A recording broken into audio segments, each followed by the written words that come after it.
आज के इस वीडियो में हम लोग रिव्यू करने वाले हैं पूरे के पूरे रॉयल रंबल शो को और सारे मैचेस को भी देने वाले हैं उनकी स्टार रेटिंग और शो में क्या अच्छा था क्या बुरा था।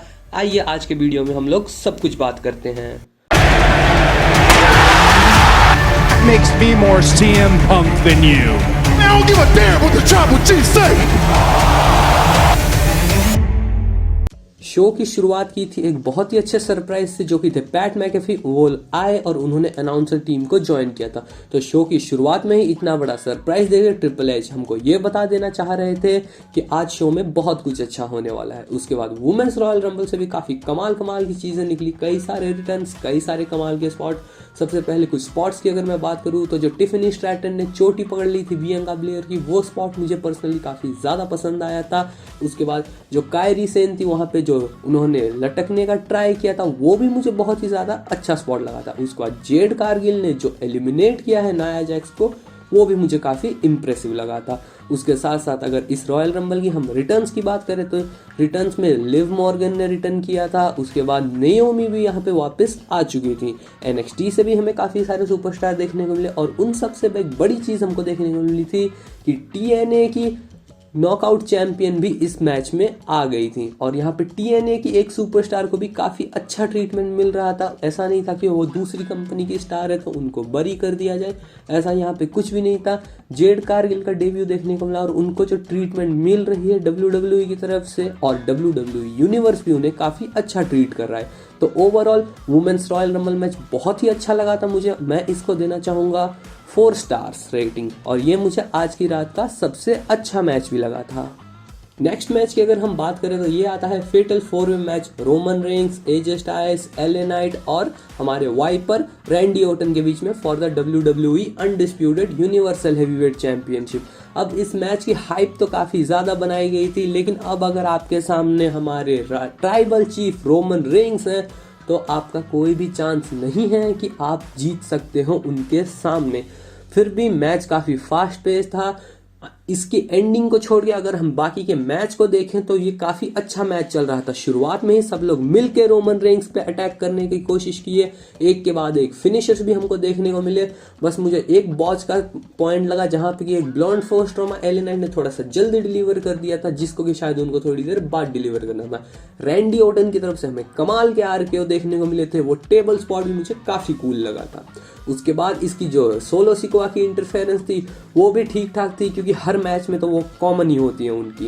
लेकिन जब एंडिंग की बात आई तो वही कॉमन सी एक एंडिंग हमको देखने को मिली। कुछ केओस नहीं था यहाँ पे, या फिर केओस नहीं तो भी कुछ हार्डकोर फीलिंग नहीं थी, जैसे कि बहुत ही ज्यादा क्लोज आ गए हैं कोई विन करने के, ऐसा कुछ भी नहीं था। यहाँ पे एक सिंपल सा स्पीयर लगाया रोमन रेंस ने एजे स्टाइल्स के ऊपर और 1 2 3 दैट्स इट। वेल ओवरऑल काफी डिसेंट मैच था। मैं इसको देना चाहूंगा 3.5 स्टार्स की रेटिंग। इसके बाद एक बहुत ही इंटरेस्टिंग मैच हो सकता था, लेकिन WWE ने इसका कचरा करने की शायद कसम खा के रखी थी। और ये मैच की मैं बात कर रहा हूँ Kevin Owens versus Logan Paul for the United states championship. इनकी स्टोरी लाइन भी काफी अच्छी खासी बिल्ड हो गई थी, जहां पे कि लोगन पॉल के हाथ में टाइटेनियम रीइंफोर्स्ड हैंड है, लेकिन केविन ओवेंस अपने कास्ट का यूज नहीं कर सकते हैं, उसको लोगन पॉल वेपन बता रहे। तो ओवरऑल इस मैच का बिल्ड काफी अच्छा खासा था, लेकिन ये मैच जिस तरीके से एंड हुआ, मुझे पर्टिकुलरली वो एंड कुछ इतना पसंद नहीं आया था। वेल वहां पे मूव्स तो शुरुआत में काफी अच्छे लगे थे, जबकि केविन ओवेंस ने सुप्लेक्स मारा था लोगन पॉल को, और उसके साथ साथ लोगन पॉल ने भी काफी अच्छे एथलेटिक मूव्स दिखाए थे। लेकिन एंड में क्या होता है कि लोगन पॉल के वो पॉडकास्ट से कोई दोस्त निकल के आते हैं और वो उनको ब्रास नकल देने की कोशिश करते हैं, लेकिन वहीं पे रेफरी ने उनको वहां से निकाल दिया था। और वहां पे जब ग्रेसन वॉलर और ऑस्टिन थ्योरी आए थे तो वो उनको ब्रास नकल देने की कोशिश कर रहे थे, लेकिन केविन ओवेंस भी भाई हमारे खिलाड़ी आदमी थे, तो केविन ओवेंस ब्रास नकल को पकड़ा और वहां पे जब ब्रास नकल से मारा और केविन ओवेंस पिन करने जा रहे थे, मुझे लगा 1 2 3 और केविन ओवेंस बन जाएंगे नए यूनाइटेड स्टेट्स चैंपियन।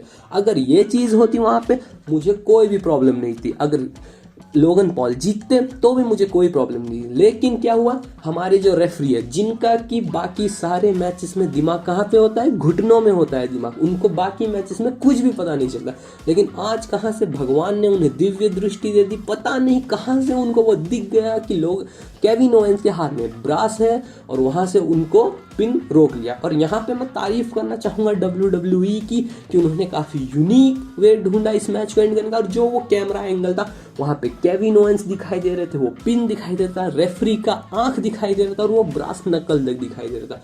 तो प्रोडक्शन क्वालिटी में तो WWE को सलाम है भाई। लेकिन इस मैच की तरफ अगर मैं वापस से रुक करूं तो यहाँ पे कुछ भी इतना कुछ खास नहीं लगा मुझे। एक नई एंडिंग थी लेकिन मुझे कुछ खास पसंद नहीं आई। उसके बाद केविन ओवेंस, भाई तुम थोड़ा सा, तुम्हारा जो एटीट्यूड था वो गुस्से वाला, वो कहाँ तुमने छोड़ के आया है पता नहीं। वो स्मार्ट छोड़िए, इस सेगमेंट को मैं देना चाहूँगा 3 स्टार्स की रेटिंग, वो भी इसी वजह से क्योंकि मुझे वो जो यूनिक फिनिश लगा था वो ठीक ठाक लगा, क्योंकि वो जो कैमरा एंगल था वो मुझे बहुत ही ज़्यादा पसंद आया था।